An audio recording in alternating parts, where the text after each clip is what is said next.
Kebelakangan ini, isu sokongan kepada Perdana Menteri timbul kembali. Maka, timbul istilah seperti undi percaya dan undi tidak percaya. Jadi, apakah sebenarnya undi kepercayaan terhadap Perdana Menteri ini? Undi kepercayaan terbahagi kepada dua, undi percaya dan undi tidak percaya. Pertama, undi percaya bertujuan membuktikan Perdana Menteri masih mempunyai sokongan majoriti ahli Dewan Rakyat. Biasanya diusulkan oleh penyokong kerajaan. Kedua, undi tidak percaya bertujuan menyatakan Perdana Menteri tidak lagi mendapat sokongan majoriti ahli Dewan Rakyat. Di Malaysia, tiada peruntukan khusus untuk undi kepercayaan dalam undang-undang. Namun, ia boleh dilaksanakan melalui sebuah usul yang dibawa oleh kerajaan atau mana-mana ahli Dewan Rakyat berasaskan peruntukan dalam Perlembagaan Persekutuan dan Peraturan Mesyuarat Dewan Rakyat.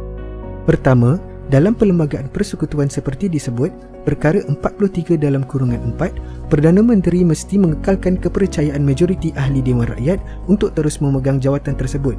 Dan Perkara 62 dalam kurungan 1, Parlimen berkuasa mengawal selia prosedur dan tata caranya sendiri.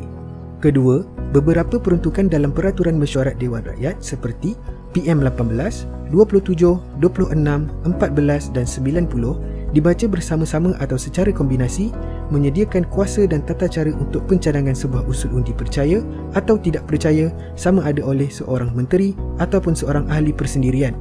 Mengikut sejarah di peringkat persekutuan, undi kepercayaan ini telah berlaku beberapa kali di Dewan Rakyat. Bagi usul undi percaya, ia telah berlaku pada tahun 1976 terhadap Hussein On dan pada tahun 2003 terhadap Abdullah Badawi. Kedua-dua usul ini berjaya membuktikan sokongan majoriti kedua-dua Perdana Menteri. Bagi usul undi tidak percaya pula, ia telah dikemukakan terhadap Najib Razak pada tahun 2015 dan Muhyiddin Yassin pada tahun 2020 di Dewan Rakyat. Namun, ia gagal dibahaskan dan diundi usul undi tidak percaya tersebut. Jadi, bagaimana undi kepercayaan ini dilaksanakan di Dewan Rakyat terhadap Perdana Menteri? Pertama, seorang ahli Dewan Rakyat menghantar satu usul kepercayaan kepada Yang di-Pertua Dewan Rakyat berkaitan undi kepercayaan. Yang di-Pertua Dewan Rakyat akan menyemak usul sama ada ia dibuat mengikut peraturan mesyuarat termasuk syarat notis 14 hari sebelum sidang Parlimen dan memutuskan sama ada usul itu boleh diterima.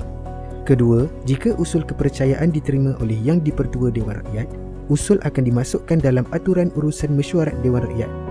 Ketiga, usul boleh dibahaskan sebelum, semasa atau selepas agenda kerajaan mengikut peraturan yang telah ditetapkan peraturan mesyuarat. Jikalau usul dibawa oleh kerajaan, ia akan mempunyai peluang yang besar untuk dibentangkan kerana urusan kerajaan diutamakan dalam aturan agenda Parlimen.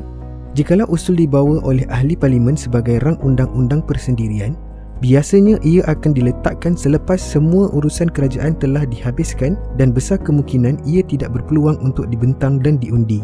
Keempat, usul diundi oleh ahli Dewan Rakyat sama ada meluluskan atau sebaliknya.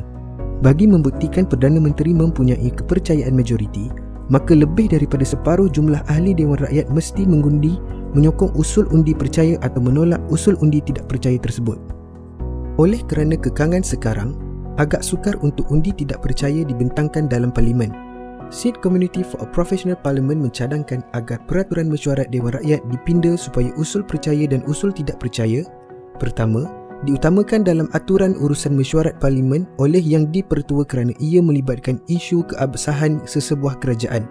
Kedua, boleh dicadangkan oleh kerajaan atau mana-mana ahli Parlimen pada bila-bila masa dan tidak tertakluk kepada syarat beberapa hari notis perlu dikemukakan sebelum persidangan Parlimen. Ia mesti diutamakan Yang di-Pertua jika 40 orang ahli menyokongnya. Jadi, setelah undi tidak percaya terhadap Perdana Menteri diluluskan di Dewan Rakyat, ia menyebabkan sesebuah badan eksekutif Perdana Menteri dan Jemaah Menteri akan runtuh.